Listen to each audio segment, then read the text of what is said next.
ఉన్న బంగారాన్ని విడిపించి ఆ రోజు ఆన్లైన్ రేటుకే మేము కొంటాం. Sharma gold company.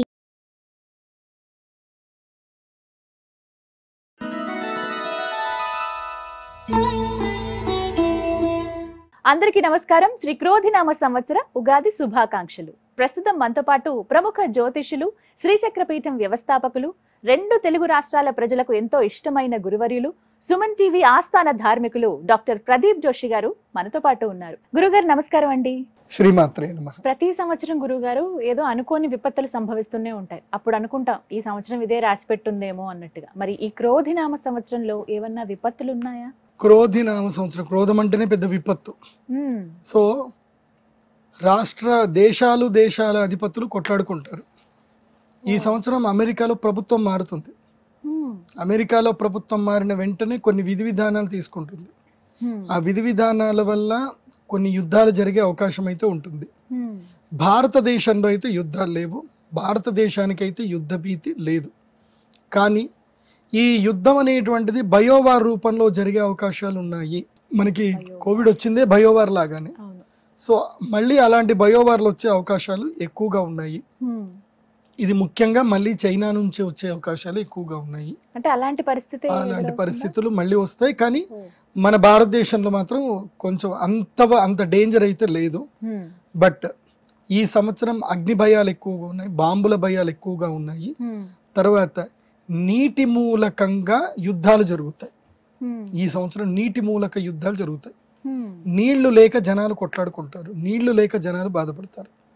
బ్రహ్మం గారు చెప్పినట్టుగా చింత చెట్టుకి ఇది పాలు కారుతాయి అని బ్రహ్మం గారు చెప్పారు. ఎప్పుడైతే చింత చెట్టుకు పాలు కారుతాయో అప్పుడు ప్రకృతి వైపరీత్యం ఏర్పడతాయి. నీళ్ల కోసం జనాలు కొట్లాడుకుంటారు, అది జరుగుతుంది. అదేవిధంగా స్వలింగ సంపర్కులు పెరుగుతారు, అది కూడా పెరుగుతుంది. జనాలు కామరతులు అవుతారు, అది కూడా పెరుగుతుంది.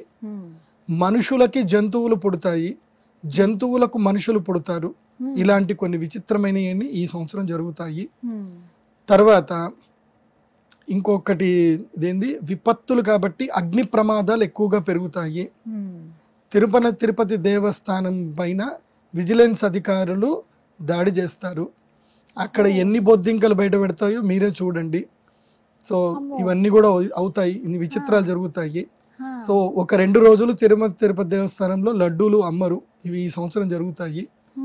అది కాకుండా కొన్ని ఈ సంవత్సరము మీరు ఆగస్ట్ అనుకోండి, ఆగస్టు లేదా సెప్టెంబర్, ఈ సమయంలో తిరుపతి దేవస్థానానికి సంబంధించిన పెద్ద కుంభకోణం బయటపడుతుంది. ఎవరెవరు ఎన్ని డబ్బులు తిన్నారు, ఏం కథ, ఏం జరిగినాయి అన్నీ బయటపడతాయి. సో ఇది ఒకటి. ఇది కూడా దుర్మార్గులకు విపత్తు. నేను చెప్పాను కదా, శని మంత్రి అయ్యాడు అంటే దుర్మార్గులకు పడుతుంది, బయటపడుతుంది. అయితే అగ్ని ప్రమాదాలు మాత్రం బాగా పెరుగుతాయి. ఈ విషయంలో జాగ్రత్తగా ఉంటే చాలు. ఇవే మనకు కలిగే విపత్తులు, ఇంకా పెద్ద విపత్తులు ఏం లేవు. కాకపోతే కల్తీ బాగా పెరుగుతుందండోయ్. ఆహారంలో కల్తీ బాగా పెరుగుతుంది కాబట్టి ముఖ్యంగా పసుపులో కల్తీ పెరుగుతుంది, మిర్చిలో కల్తీ పెరుగుతుంది, ధనియాల్లో కల్తీ పెరుగుతుంది. కాబట్టి నేను అందరికి చెప్పేది ఏంటంటే, ఇంట్లో ఎట్లా మిక్సర్ గ్రైండర్లు ఉన్నాయి కదా, పసుపు తెచ్చుకోండి, గ్రైండింగ్ వేసుకోండి. మిరపకాయలు తెచ్చుకోండి, గ్రైండింగ్ వేసుకోండి.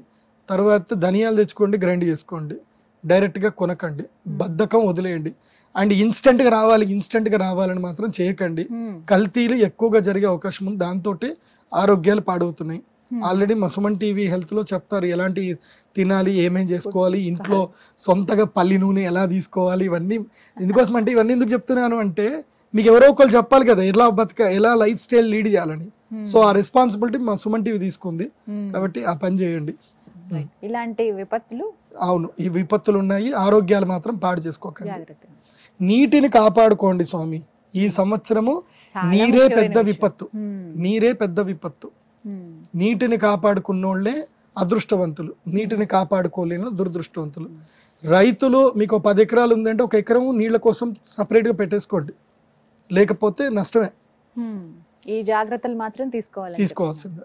సుమన్ టీవీలో మీ పర్సనల్ అండ్ బిజినెస్ ప్రమోషన్స్ కోసం కింది నెంబర్ కి కాంటాక్ట్ చేయండి.